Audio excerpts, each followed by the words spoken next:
afternoon. A quick look back on Syracuse. What we did well, our kids were highly spirited. They played fast. Um, they played free and finished. And, you know, that was something that we really talked quite a bit about in terms of playing in New York and playing in a game against a ranked opponent, is that we didn't want to play tentative. We wanted to play fast, and I thought they handled that very well. Came out and really it exerted kind of a presence right away against their opponent. Having said that, I think, you know, when we look at the film, I think what we'd like to be better is control the line of scrimmage a little bit better, more physicality within what we're doing. I thought our sense of urgency was good. I thought the emotion of our football team was excellent, but want to be more physical at the point of attack on both offensive line and defensive line. I think what we learned, and our team has learned, is that you know, in November, if they take care of themselves, the right rest, the right kind of recovery, that they can play really fast. We had 21 players run 19 miles per hour or faster, just to put that in perspective for those that care. We had 16 run 19 miles per hour or faster against Michigan. So guys are moving fast, and you know, those are some of the takeaways from the Syracuse game. Moving on now to USC, you know, a very dangerous football team, especially on the offensive side of the ball. When you look at the skill players that they have, Vaughns, Pittman, Amon St. Brown, Jones, you know, in the backfield, Wares has been really good, and J.T. Daniels, you know, a freshman who has got incredible arm talent, very smart quarterback. So this is a big play potential offense. They can make plays all over the field. They've got a great win over Washington State, one of the top teams in the country. And then defensively, you know, I think a lot of respect for Clancy Pendergast. He's been in this business. He knows defense. He knows how to get his guys in good positions structurally. Cam Smith is just a tough, hard-nosed, physical kid. You know, he's been around a while. He's battled through injuries, and he keeps coming back. Have a lot of respect for him. Of course, Tell and Marshall in the backfield, highly recruited players that are really, you know, really good football players.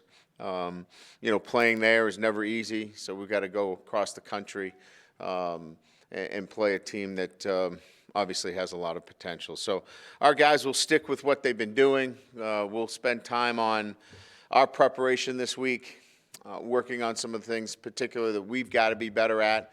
I've mentioned them, the physicality.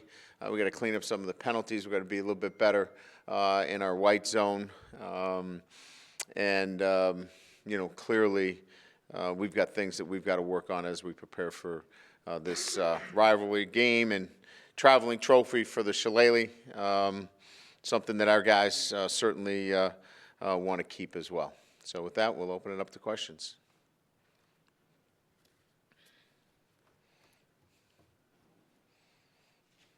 Brian, I know that a lot of people have asked you about Tommy Rees's relationship with Book and his development. What about the Chip Long, Ian Book connection? What's that been like? How have they kind of helped each other this year? I think it's been really good. Chip interacts well with the quarterbacks. He wants their input in terms of the things that they like within the offensive structure and system. You know, I think that's been, you know, really productive this year in terms of, you know, just his growth, his overall growth as a you know, being in a leadership position. You know, I think he took a great step forward there this year in communicating effectively with the quarterbacks, Brandon and Ian, this year, to structure game plans around their strengths. And so I'd say it's gone very well. If I remember right, in 2015 with Kaiser, you were able to give him a little bit more each week. It seemed like he was able to handle more. Is that kind of the way it's gone with Ian in terms of more playbook, more reads, more sophistication with his game? I think there's been two things. One, protections. His ability to get us in the right protections. I thought he was really good on Saturday. Changing protections, get us into the right looks. He's working really well with Sam. Sam has a big role in terms of how Coach Quinn operates those guys up front. Sam takes a big role in that, and those two are working really well together. I think that's one piece of it in terms of how that's evolving.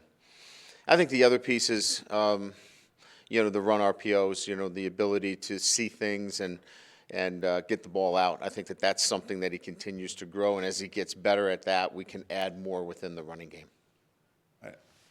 I guess asking about Myron is looking ahead beyond this game, but I'm curious if you feel like you're going to get a good sense of where he is this week, and does that kind of lift his teammates seeing him back on the field and trying to... Oh, yeah, he's a great personality. Guys love Myron, and he's a good football player. But, 11 weeks now, it's a long time out. So the conditioning element is really important now as we begin that phase of it.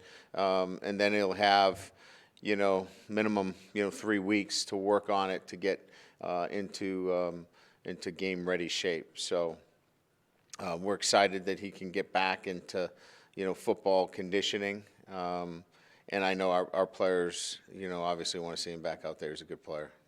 Is your routine different this week because of the holiday, because of the travel, or are you sticking to the same kind of practice schedule and everything as all the other weeks? Wednesday we got a little bit more time with the team because there's no classes. They go to class today, and then tomorrow we get a little bit more time with them. We'll have breakfast. We'll weight train, some meetings, lunch, and then practice. So a little bit more time than we normally have on Wednesday, and it gives them more rest and recovery time as well.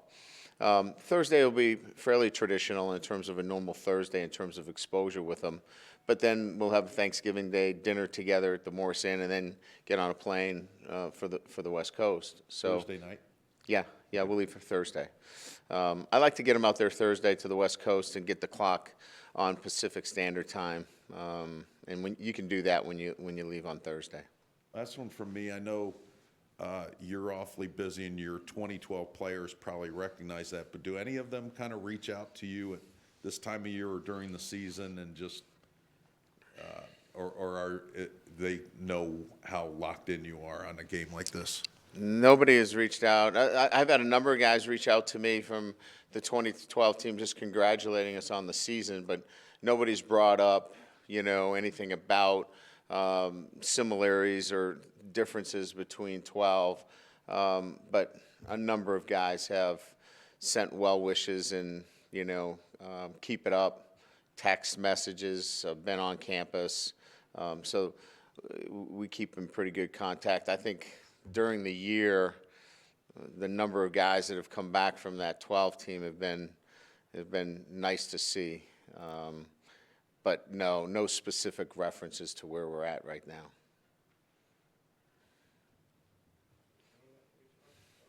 I guess I'll go. Sure. I got two questions for you. First of all, what's your first memory of Notre Dame USC? When did you first become aware of it as the rivalry and what it meant? And when you came here, did you have any discussions with Era or Lou about taking teams to the West Coast, and they give you any suggestions?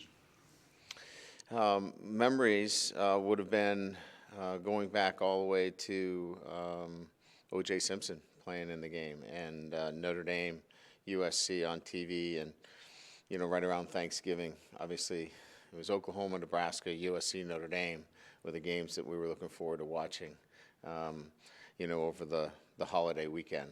So it goes back quite some time. In terms of talking to Era and to Lou, nothing in terms of travel or logistics as much as just the rivalry game itself. Era wasn't much for giving advice. and you have to be careful about what you ask Lou, because it's not necessarily the advice that you get.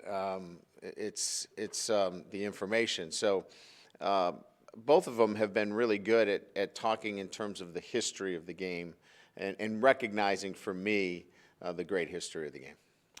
The second question for you is, it's about Drue Tranquill and what he's meant to the team this year, what he's meant to this program. Yeah. Where does he stand among the players that have played for you, and not only what he has done on the field but off? Yeah. So, Drue was certainly a guy that, if you look at his career here, has played in so many different roles. He's played safety, he's played rover, he's played inside linebacker. He's been a force on special teams. Great student, right? An accomplished student, a student athlete that's up for the highest award in the country. So those are all well chronicled, if you will. If you followed Notre Dame from afar, you probably would even recognize those things. I think what people don't recognize more than anything else is that his growth as a teammate from last year to this year has been amazing.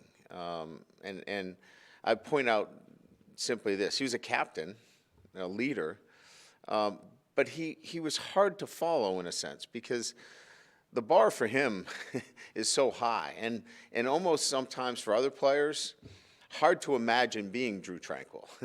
Almost a 4.0 engineering student, a great player, a great citizen, great in the community spiritually. I mean, he was almost too hard to imagine and almost too hard to mirror. This year, he's still that, but he's so close to his teammates because of, I think, just the believability of who he is on a day-to-day basis. They see the same guy every day. He comes in, he works out, he trains, he fights through injuries, and they don't see all those other things. They see a guy that is so committed to being successful that they can mirror that. And so what he's meant to our team this year, even though his status hasn't changed in a sense in terms of, being a captain, he's impacted our team so much differently. I think we've asked you about every assistant this year except maybe Todd Light. So I was curious if you could sort of expand on how he's sort of grown as a coach over the last couple of years, and sort of where you see his fingerprints on what the defensive backfield's doing. Yeah, I think it's been a growth process for Todd, and he certainly came here with all the right things, in a sense that recognizes the uniqueness and the distinctions of Notre Dame from a recruiting perspective, but yet had to be able to take that into homes and articulate that. And I think he's grown in that role over the past year. Then he had to take his football resume, and being a national champion and a Super Bowl champion, and be able to take that knowledge and experience and articulate that. So the growth has been transferring all of that knowledge through communication and teaching. So when you talk about Todd Light, he's become a better teacher, and that's where the growth has come with him. Is there anything about this secondary that you would point to and be like, I can see where Todd's influence has really struck with Julian or Troy Pride? I think more than anything else is their ability to move on to the next play. Todd's got a great way about him, is that he doesn't get caught up on one thing. He moves on quickly to the next, and I think that's a little bit about his pedigree as a player. I think that spills over to our corners in particular, where they don't get too lost. He's been really good for Troy in particular to grow in that regard, and then to be able to get a freshman on the field this year and not feel the pressures of being on the field as a freshman. I would imagine you probably don't watch USC this way, but when you watch them this year, do you see any similarities to where you guys were 2 years ago?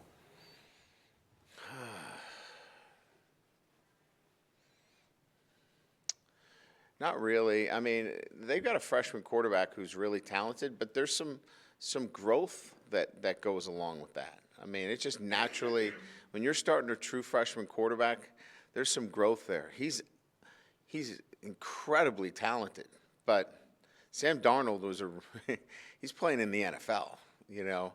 So there's a difference between those two quarterbacks. I think Daniels one day he's going to be playing in the NFL too, but there's a little bit of a difference there.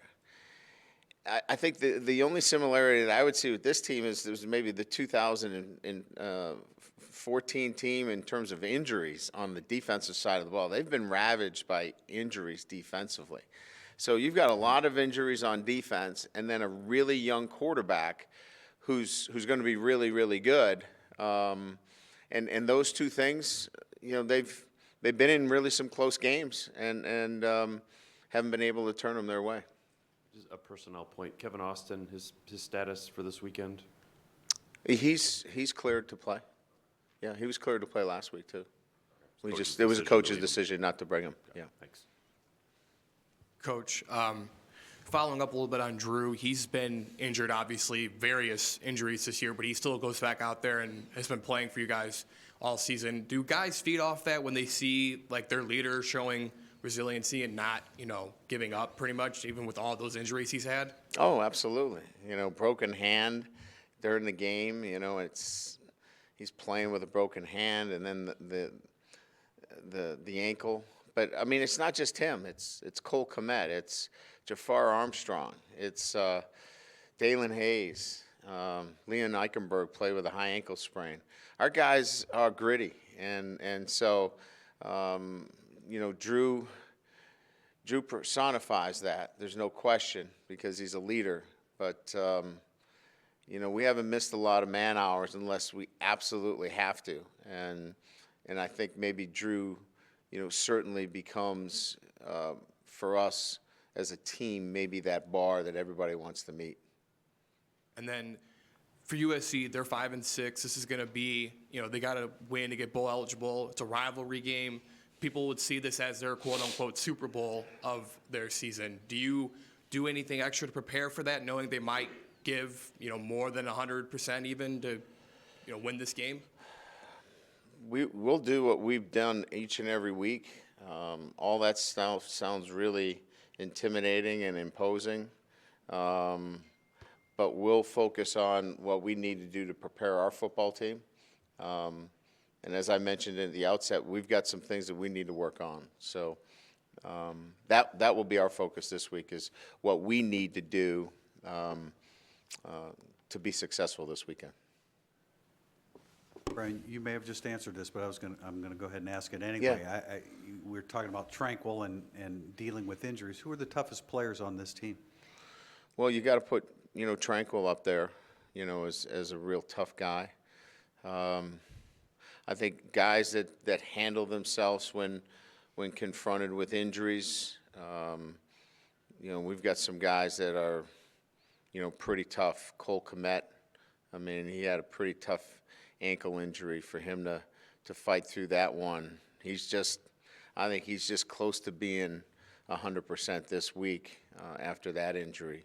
Kareem, you've had to scrape him Khalid, off the yeah, ground a few Khalid, you know, every week is fighting through a little bit of ankle. You know, I think, you know, Ian Book, you got to put him in there. I mean, that dude, he didn't drop his eyes once in the pocket on Saturday. So, you know, we don't have guys that we would say don't want to go back out there and compete because they're nicked up.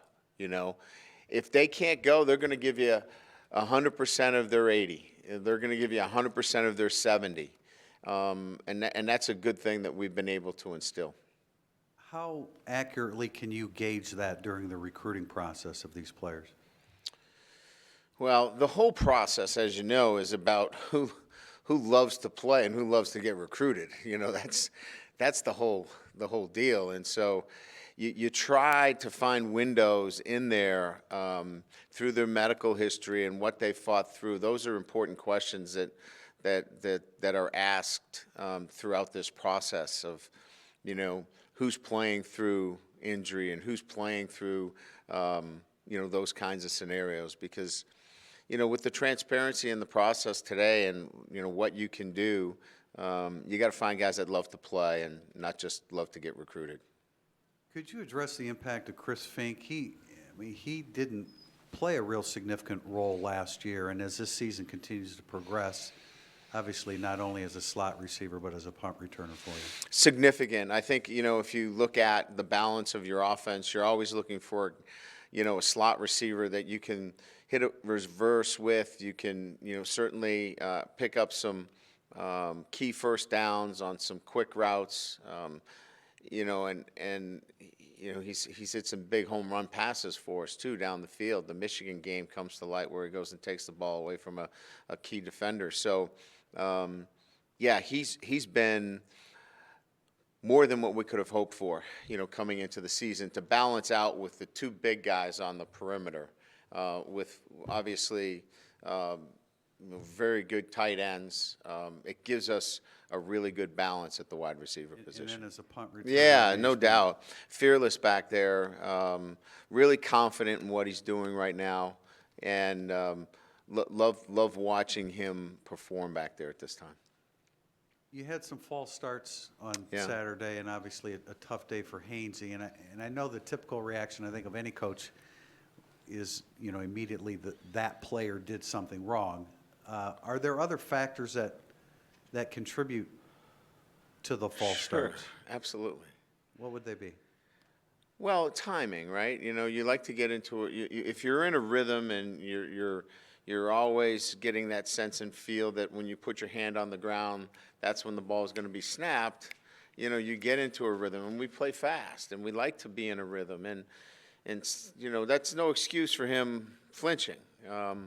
But we got out of rhythm on a few plays because we had to move some people around that weren't in the right position, and it slowed things down and you know, got us out of rhythm. Having said that, he still has to be able to be controlled and know that we're not always going to be snapping it in 3.6 seconds. You know, it could be 5.6. So tempo certainly contributes to Tempo to definitely those kind of contributes things. to it. Last thing, I see the stat, and it's hard for me to believe. USC has faced 369 passes, and they have 3 interceptions. Yeah.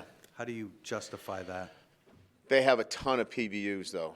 I think they may have more PBUs than maybe anybody in the country. They're 24th in passes defensed. I don't know about broken up, but Yeah, I think broken up, our CAI analytics, I think they got them first in the country. So, you know, they defend. I mean, they defend. You know, they haven't gotten the ball, you know, in their hands, but, you know, they're going to defend the ball in the air. There's no doubt. thanks. Yep. Right here, Coach. Yes. You used the word infectious to describe Alohi Gilman and what he's meant. You had a lot of leaders such as Jerry up front, or Tavon and Drue at linebacker, and Julian at corner.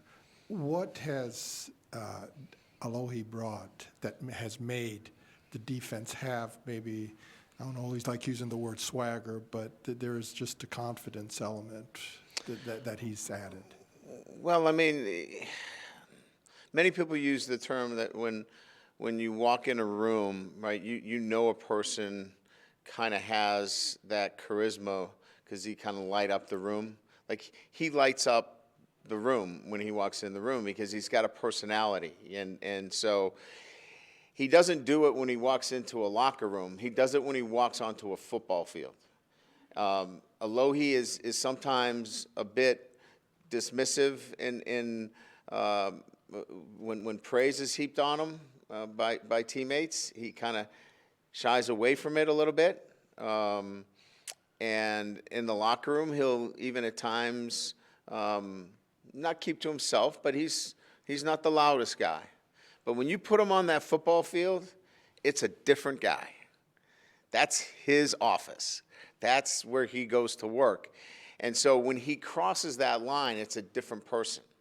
And so when I say infectious, is that when he's on the football field, his personality comes out, his love for the game, his energy, his passion starts to affect others who may not be that same personality on the field, but maybe that in the locker room.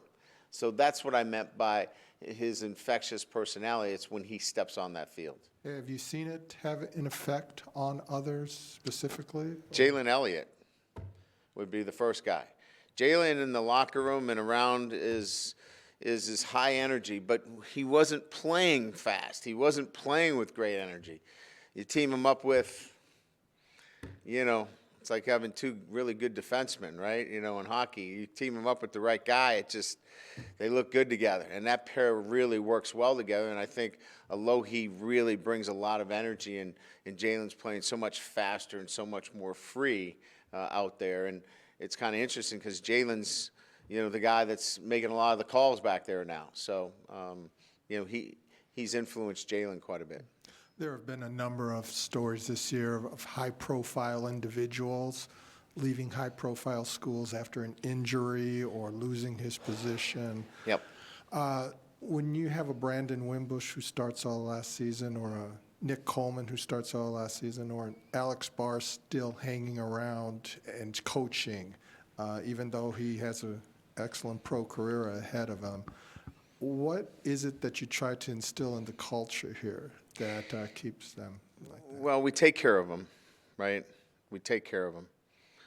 That's why Lewis Nix is back here, right? Lewis is back here because he knows he's taken care of when they come here, that we care about our players, we care about them as people, not as just you come and play for Notre Dame and it's a transactional relationship. It's transformational is the relationship. So that's the difference. And so it keeps guys, coming back and wanting to be around the program. And, Notre Dame obviously has a lot to do with that too, in terms of why they decide to come here. The program's one of the things, one of the elements, but the other element is Notre Dame and being here and getting their degree. I think both of those work together. Is that where, you've often used the phrase shopping down a different aisle?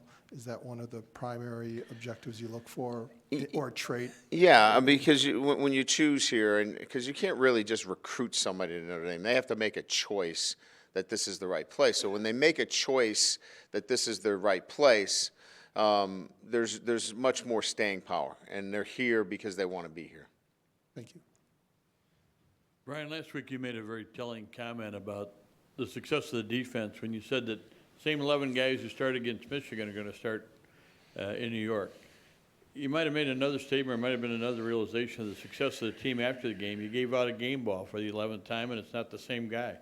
It's really been a phenomenal group effort the entire season, hasn't it?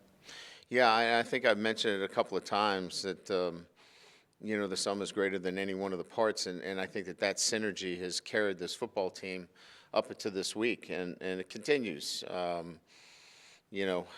think each one of our players here recognizes their value in the program. Each one of them knows they have a role, and it's valued, and that's why it's a group that has played consistently. They know exactly what's expected of them.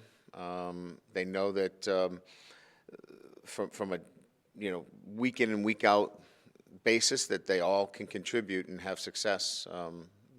Each and every week. In past years, there's been kind of an attitude among the team members when they're heading out to Southern Cal, like, hey, we're going to California, it's going to be nice. And this team seems really focused on this is the focus, the next object to take care of is Southern Cal, and then we've got more work to do. It doesn't seem like they're looking for a vacation, they're looking for a chance to do the job again. They want to hang out with their teammates. They're looking forward to Wednesday and Thursday and the flight and being there on Friday. They're more interested in hanging out with their teammates. That's important to them. They really enjoy being around their teammates. And then they love to play on Saturdays. So, you add those two things up. They're sure going to enjoy warmer weather. But I think more than anything else, they really enjoy being around their teammates, and they love playing together on Saturday. Hey, Brian. You mentioned, I think, a few weeks ago how Jerry Tillery's impact as a leader has elevated itself this season. Is there an example that you can kind of give that sort of illustrates that with Jerry? Jerry's been a consistent worker. So I would say that just his consistency and approach, day to day, he's here every day. Jerry does not miss anything. He's not a guy that, is a high-profile player. He does all the little things the right way. It's amazing. He doesn't take a day off. He doesn't ask for a day off. He practices every day. And that, when your best players are putting in the kind of work that he puts in every single day, it sets for a pretty good precedent. Yeah, I was going to ask how that has sort of elevated the defensive line as a whole. Well, that's my point. It's elevated all of the players across the board. You're seeing Kurt Heinisch play his best football right now. You're seeing, Dalen Hayes play his best football right now in November. And so some of that's competition, but it's also a standard that's been set that the best players are the most reliable as well. All right. Thank you, everybody. Okay.